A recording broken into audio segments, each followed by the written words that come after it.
Hi అండి, అందరూ ఎలా ఉన్నారు? అందరూ బాగున్నారండి? వీడియోలు పెట్టి చాలా రోజులు అవుతుంది కాబట్టి నేను ఒక కొత్త వీడియోతో మళ్ళీ మీ ముందుకు వచ్చేస్తున్నాను.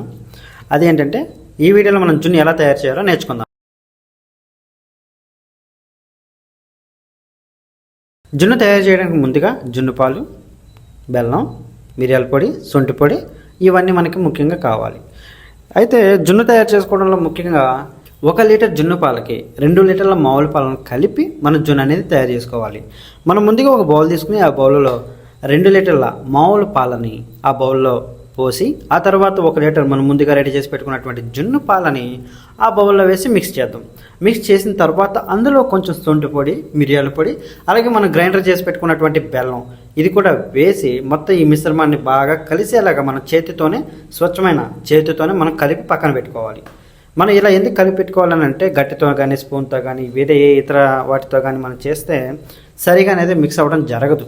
లేదు మన దగ్గర ఎలక్ట్రానిక్ సంబంధించినటువంటి ఒక క్రషర్ ఉందనుకోండి, దానిని యూజ్ చేసి మనం కలపవచ్చు. కలిపిన తర్వాత దీన్ని కొంచెం వడపోటు పట్టుకుందాం. ఎందుకనంటే ఇందులో మిరియాల పొడి అనేది ఎక్కువగా అవ్వటం వలన మనం వడపట్టి ఆ మిరియాల పొడిని తీసేయడం అనేది జరుగుతుంది. మిరియాల పొడి తీసేసిన తర్వాత లేదు తీయను నాకు కావాలి అని అనుకుంటే మీ ఇష్టం, మీరు ఉంచుకోవచ్చు. ఈ మిరియాల పొడి ఎందుకనంటే త్వరగా జీర్ణం అవ్వడానికి, అంటే అరుగుదల త్వరగా అవడానికి ఈ మిరియాల పొడి అనేది మనకి సహాయం చేస్తుంది. సరే అయిపోయింది కదండి, కలిపేసుకున్నాం కదా. ఈ కలిపేసుకున్న మిశ్రమాన్ని పక్కన పెట్టుకుని మనం స్టవ్ ఆన్ చేసుకుని ఒక పెద్ద కడాయి పెట్టుకుని అందులో నీళ్లు వేసుకుని ఈ కలుపుకున్న మన మిశ్రమం చూడండి దానిని ఇందులో పెట్టుకుందాం. దానిని ఇందులో పెట్టుకొని దాని మీద ఒక బరువు సంబంధించి ఏదైనా ఒక రాయిని దాని మీద పెట్టి ఒక పెద్దపాటి మూత లేదా ఏదైనా ఒక స్టీల్ గిన్నె లాంటిది, అంటే ఆవిరి అనేది బయటికి పోకుండా మనం దాని మీద వేసి కప్పాలి. కప్పుకున్న తర్వాత కొంతసేపటికి ఏమవుతుందనంటే జున్ను అనేది ఉడకడం అనేది స్టార్ట్ అవుతుంది. అవునండి, ఇడ్లీ పాత్రలో ఇడ్లీలు ఎలా ఉడుకుతాయో, లేదంటే ఆవిరి పట్టినప్పుడు ఏదైనా ఆవిరికి సంబంధించి ఏవైనా ఒక పాత్రలు అందులో పెట్టినప్పుడు అవి ఎలా అయితే ఉడుకుతాయో సేమ్ అలాగనే జున్ను కూడా ఉడకడం అనేది స్టార్ట్ అవుతుంది. ఉడికిందా లేదా అనేది కూడా మనం 1కి 2-3 సార్లు చెక్ చేసుకుని మనం తీసి పెట్టుకోవాలి.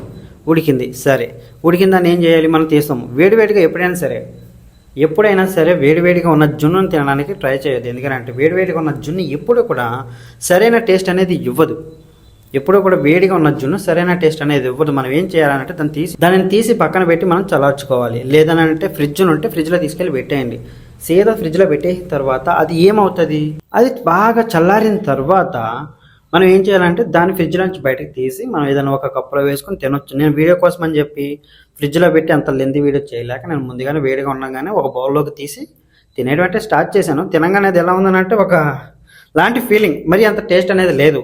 తర్వాత నేను ఎప్పుడైతే ఫ్రిడ్జ్లో పెట్టుకుని దాన్ని బయట తీసి తిన్నానో అప్పటి నుంచి అయితే చాలా అంటే చాలా ఎమ్మీగా చాలా బాగుంది స్వీట్.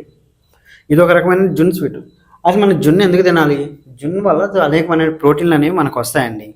జున్ను వల్ల అనేక ప్రోటీన్స్ వస్తాయి. అండ్ ఇందులో మనం ఉపయోగించుకుంటే శొంఠి, బెల్లం, ఈ మిరియాలు ఇవన్నీ కూడా మనకి పుష్కలంగా మనకు ప్రోటీన్లు అనేవి అందిస్తాయి. ఈ జీడిపప్పు, బాదం పప్పు తింటాం కదండి, వాటికంటే కూడా జున్ను అనేది ఎంతో మేలు. మనకి వాటి ద్వారా ఎన్నైతే ప్రోటీన్స్ వస్తాయో వాటికంటే ఎక్కువ మనకు జున్ను వల్ల వస్తాయి. జున్ను ఉంది కదా అని చెప్పి ఎంతైతే లాభాలు ఉన్నాయో జున్ను వల్ల అన్నీ దుష్ప్రభావాలు కూడా ఎక్కువగా ఉన్నాయి.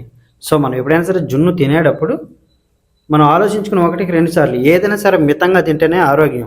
అమితంగా తిన్నామంటే అది విషంతో సమానం. సో జున్ను ఉంది కదా అని చెప్పి కక్కుర్తిపడి ఒకసారి మొత్తం అంతా తినేయద్దండి. కొంచెం రోజుకు కొంచెం బౌల్లో తీసుకుని కొంచెం తినాలి. అలా తింటేనే మనకి ఆరోగ్యం మరి ఇంకెక్కువగా చేకూరుతుంది. అర్థమైందండి? థ్యాంక్ యూ అండి.